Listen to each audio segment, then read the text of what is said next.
नमस्कार सभी को, आप सबका स्वागत है अरुणाचल टुडे न्यूज़ चैनल में। वैसे तो आप सभी को पता लग ही चुका है कि अरुणाचल प्रदेश में जल्दी बीजेपी का सरकार बनने वाली है और मैं बता दूं out of 60 seats 46 seats majority में वो जीते हैं। लेकिन मैं बता दूं 3 ऐसे लोग भी थे जिन्होंने विदाउट एनी पार्टी टिकट्स उन्होंने अपना जगह बना लिया है स्टेट असेंबली में। तो उन्हीं में से एक जो शख्स हमारे साथ आप देख रहे हैं वो रिप्रेजेंट करने वाले हैं ट्रिजनो बुरागांव को as a independent candidate Tenzing Nima ग्लोजी, जिन्होंने काफ़ी एक्सपीरियंस बीजेपी लीडर को हराया, जिन्होंने 15 साल ट्रिजनो बुरागांव का भागदौड़ संभाला था। तो चलिए सीधे तेंजिंग नीमा ग्लोजी से मिलते हैं और सीधे उनसे उनका एक्सपीरियंस और उनका जो ऑब्जेक्टिव्स है उनके एमएलए बनने के बाद में उनके लोगों के लिए क्या क्या है। सर, सबसे पहले आपको कॉन्ग्रेचुलेसन एंड आई गेस आप सेकेंड बुगुन के एमएलए बने हैं, तो हमारी ओर से सबसे पहले आपको कॉन्ग्रेचुलेसन है। Thank you so much. Sir, हम जानना चाहेंगे क्योंकि सभी जानते हैं कुमसे सिद्धू जो कि काफ़ी एक्सपीरियंस लीडर है और 15 साल उन्होंने ट्रिजनो बुरागांव को संभाला है। तो क्योंकि जितना मुझे पता है आप सीधे आपने पॉलिटिक्स में बोला जाए तो एमएलए में आप उतरे हैं, तो क्या टैक्टिक्स या फिर क्या आइडिया था जो आपने लगाया और इतना एक्सपीरियंस लीडर को आपने पीछे छोड़ा? Thank you. सबसे पहले अरुणाचल टुडे को बहुत बहुत धन्यवाद देता हूं जो आज मेरे हमको थोड़ा सा इंटरव्यू लेने आया है, उसके लिए बहुत बहुत धन्यवाद। और जैसे कि मेरा जर्नी बहुत टफ रहा और मैं सीधा एमएलए लड़ा है, तो उसमें सबसे पहले बुरा होगा पब्लिक जो है मेरा वेल विशर सभी ने का वजह से ही मैं आज एक एमएलए बना हूँ, तो उनको श्रेय जाता है। इसलिए मैं जितना भी बुरागांव कॉन्स्टिट्यूंसी के हमारा लोग हैं उसको मैं धन्यवाद देना चाहूँगा। जी, और जैसे मैंने पूछा कि काफ़ी एक्सपीरियंस लीडर थे, हैं अभी भी कुमसी सिद्धू 15 साल उन्होंने भागदौड़ संभाला, तो क्या आपने टैक्टिक्स या फिर आइडिया यूज़ किया जिससे उन्हें आपने पीछा छोड़ा और आप बने एमएलए? हाँ जी, इसमें कोई टैक्टिक्स तो यूज़ नहीं किया है। वैसे जितना भी मेरा कैंपिंग के दौरान में जितना पब्लिक है वो हमको सपोर्ट किया है, विलिंगली सपोर्ट किया है। शायद 15 साल काफ़ी होता है कोई भी सर्व करने का एक ऐसे एमएलए, शायद उसी दौरान में लगा होगा कि कोई नया चेंजेस चाहिए, तो मैं जब उतरा तो सब लोग चेंजेस के लिए चेंज के लिए ही उतरा है और सभी ने उसमें पूरा भरपूर साथ दिया है। तो उससे आज जितना भी है सभी जो बुरागांव लोगों को मैं दिल से शुक्रिया करता हूँ कि उन्होंने मुझे एमएलए चुन के भेजा है ईटानगर में।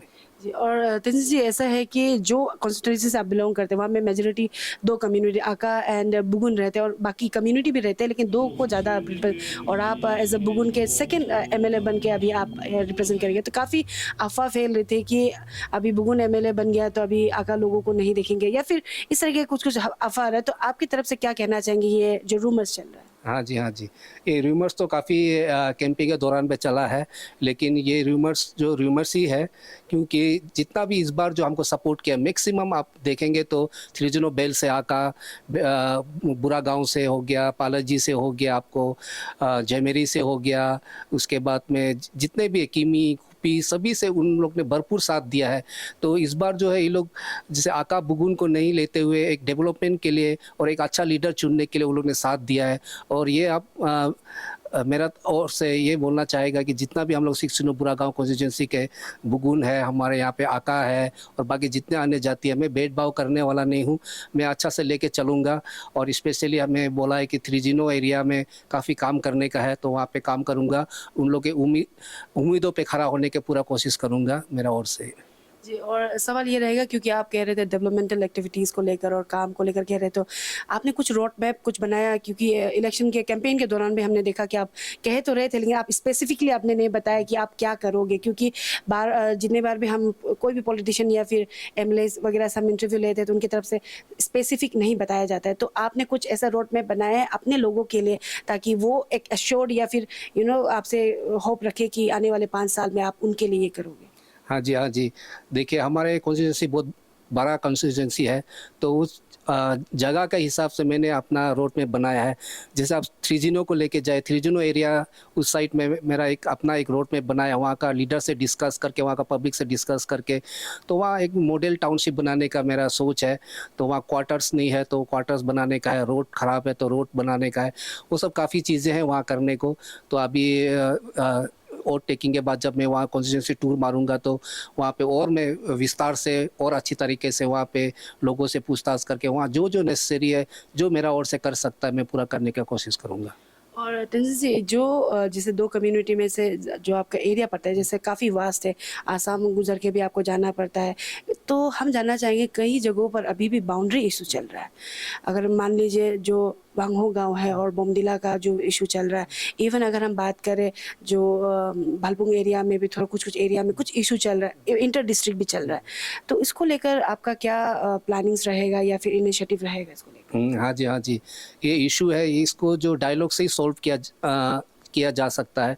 तो हम लोग दोनों जहाँ भी दिक्कत है उन दोनों एरिया का लोगों को बुला के और डिस्ट्रिक्ट एडमिनिस्ट्रेशन के साथ में बैठ के अच्छी तरह से सॉल्व करने के लिए कोशिश करूँगा। लड़ाई झगड़ा ना हो ताकि डायलॉग से सॉल्व हो जाए, मैं तो वही चाहता हूँ। तो आने वाला में हम देखेंगे कि किस तरीक़े से उस चीज़ को सॉल्व किया जा सकता है।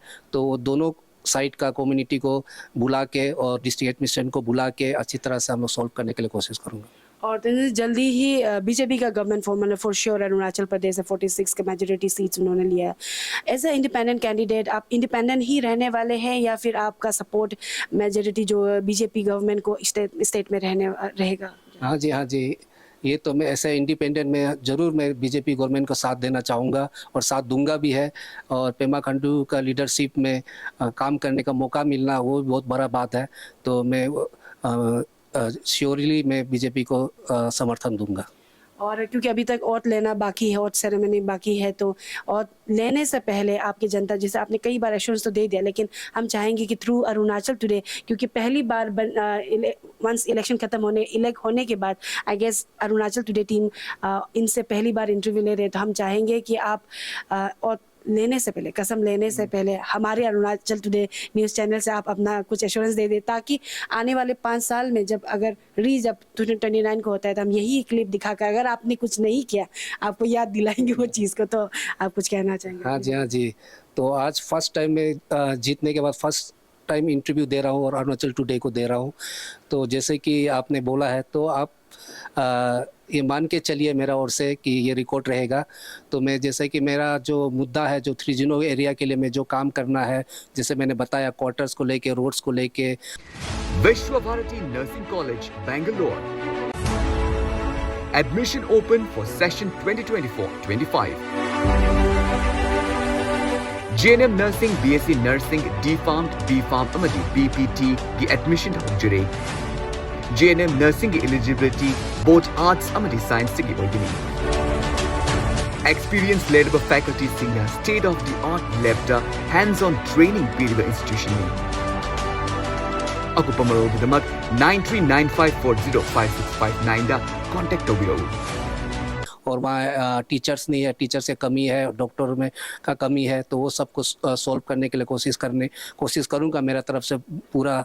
उसके बाद बुरागांव एरिया है तो वहाँ भी काफ़ी चैलेंजेस है, वहाँ स्कूल पूरा हालत ख़राब है, तो वहाँ के लिए भी स्कूल के लिए नया इंफ्रास्ट्रक्चर बनाने का कोशिश करूँगा और टीचर्स लाने के लिए कोशिश करूँगा। उसके साथ साथ बालीपुंग एरिया है, वहाँ टूरिज़्म सेक्टर के लिए काफ़ी स्कोप है, तो वहाँ के लिए टूरिज़्म के लिए काम करना चाहूँगा। साथ ही साथ अपना बिछुम में है, वहाँ भी टूरिज़्म का सेक्टर में काफ़ी काम करने का है, वहाँ भी अच्छा जगह है जो टूरिज़्म पॉइंट ऑफ व्यू काफ़ी काम कर सकता है, तो वहाँ भी काम करने चाहूँगा। फिर बाकी सिंगचुंग एरिया है हमारे वहाँ में, तो बाकी डेवलप भी है, लेकिन वहाँ पे डॉक्टर्स की कमी है, इक्विपमेंट का कमी है होटल हॉस्पिटल में, उसके साथ साथ एजुकेशन में टीचर्स का कमी है, वो सबको फिलअप करने के लिए पूरा मैं कोशिश करूँगा जब मैं बनता ही ओवरटेकिंग के बाद में। काफ़ी चीज़ें तेंजिंग नीमा ग्लो जी की तरफ से हमारे चैनल में बताया गया है, हम भी फॉलो अप करेंगे, क्योंकि कहीं ना कहीं इन्हें माना जाता है वहाँ पे। और जब भी इनका कैंपेन चल रहा था काफ़ी चर्चा चल रहा था कि अच्छे इंसान तो है, लीडर अच्छे बनते हैं कि नहीं, ये बड़ा सवाल था। लेकिन इनके तरफ से जो एश्योरेंस हमारे चैनल में दिया गया है, जैसे हम हर एक न्यूज़ को फॉलो करते हैं, इसी तरह से इनका जो एश्योरेंस है उनको भी हम फॉलो अप करेंगे। तो आखिर में once again congratulation and thank you so much हमारे समय देने के लिए। बहुत बहुत धन्यवाद। थैंक यू अरुणाचल टुडे को।